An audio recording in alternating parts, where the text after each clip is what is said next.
खबर निकलकर सामने आ रही है जहां पर इंडियन ओवरसीज कांग्रेस के राष्ट्रीय अध्यक्ष सेम पित्रोदा के बयान पर सियासत गर्मा गई है। कांग्रेस के राष्ट्रीय प्रवक्ता पवन खेड़ा का बयान सामने आया है।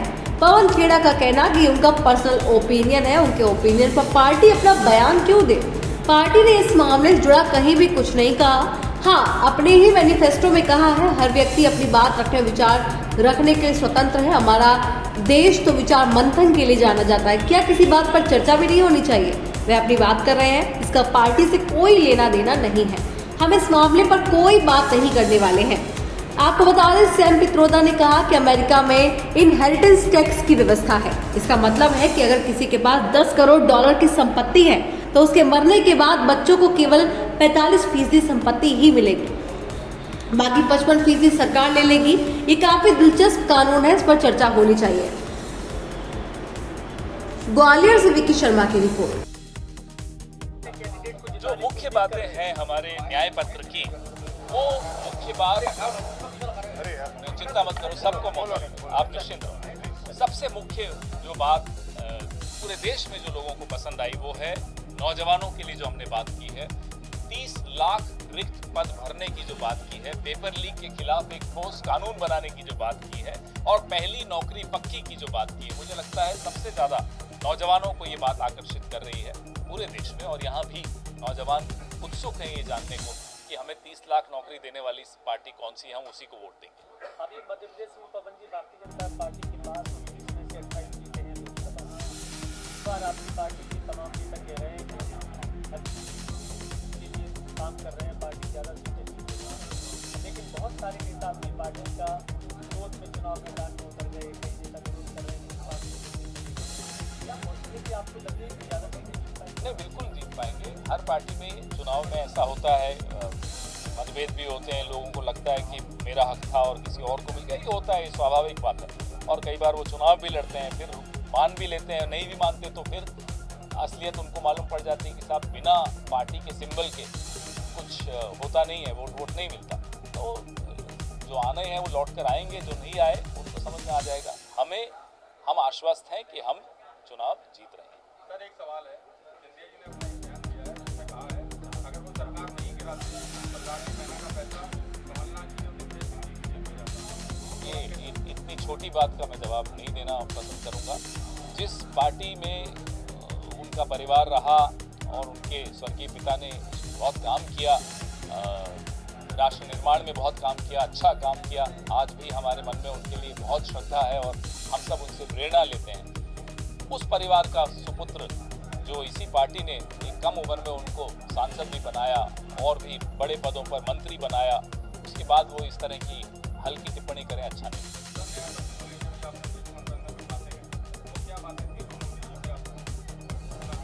मोदी जी को लगा कि ये तो इनका न्याय पत्र मुझे आईना दिखा रहा है, मेरे 10 साल का को एक्सपोज कर दिया। न्याय की बात तो तब आती है जब अन्याय होता है। 10 साल जो अन्याय हुआ वो सबके सामने हमने खोल कर रख दिया, जिससे मोदी जी घबरा गए।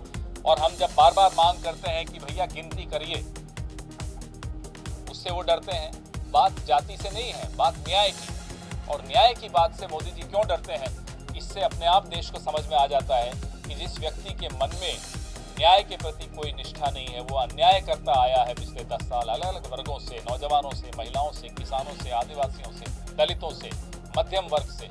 तो जाहिर सी बात है कि वो घबराएंगे, और घबराएंगे तो बहकी बहकी बातें भी करेंगे, जो कर रहे हैं।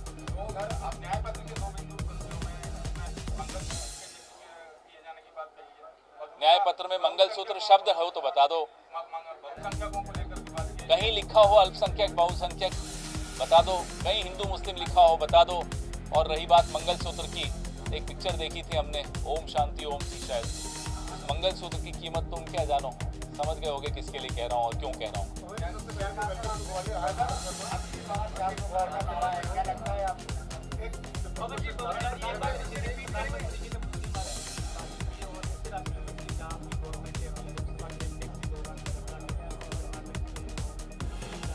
तो कर्नाटक में तो ये थे ना, इस तरह की बातें, इस देश को बांटने की बातें जब ये करते हैं तो इन्हें खुद शर्म आनी चाहिए कि देश के प्रधानमंत्री हैं, संविधान की शपथ ली है और संविधान में निष्ठा अगर थोड़ी सी भी होती तो इस तरह की हल्की बातें, इस तरह की विभाजनकारी बातें वो नहीं करते। अब की बार 400 पार का नारा है, क्या लगता है आपको?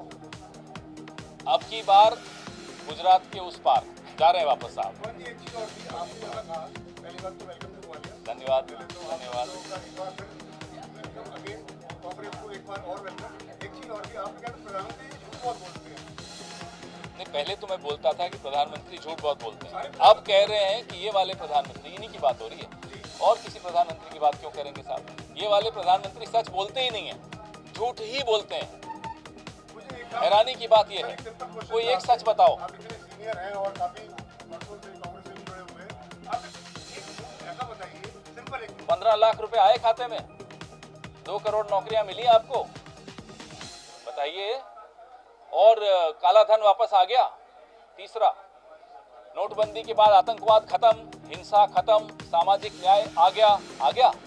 तो कितने झूठ बताऊं? आपने तो अभी तो बोला एक, मैंने 4-5 बता दिए। एक मेरा सवाल है कि कांग्रेस 10 साल से सत्ता में नहीं है, वहीं मध्य प्रदेश में भी कांग्रेस 18 साल से सत्ता में नहीं, क्या कारण रहे कि कांग्रेस नेताओं के कारण रहे? कारण एक रहा, जो हमारी कमजोरी है, मैं बता देता हूँ। हमें अपने काम के बारे में बखान करना नहीं आता, हमें प्रचार करना शायद नहीं आता। ये मोदी जी 0 करके 1000 बताते हैं, हम 1000 करके भी बोल नहीं पाते। हमें अब वो सीखना होगा कि जो किया है उसके बारे में लोगों को बताएं कि साहब हमने ये किया, और दम भर के बताएं, हिम्मत से बताएं। हम लोग शायद वहाँ चूक जाते हैं। पवन जी, बीजेपी के नेता बड़े कॉन्फिडेंस के साथ ये बात कहते हैं कि हमारी पार्टी 370 और गठबंधन 400 पार इस बार। क्या लगता है आपको कॉन्फिडेंस उनको किस आधार पर? तो उनसे पूछिए, पहले चरण के पहले तो 400 बोलते थे, पहला चरण हो गया तो अब 300 पे आ गए हैं, दूसरा चरण निकल जाने दो 26 को, फिर 250 पे आएंगे। 7 चरणों के बाद फिर बात करते हैं कितना बोलते हैं ये लोग। ऐसे आत्मविश्वास हमने भी बहुत देखा है साहब। धन्यवाद।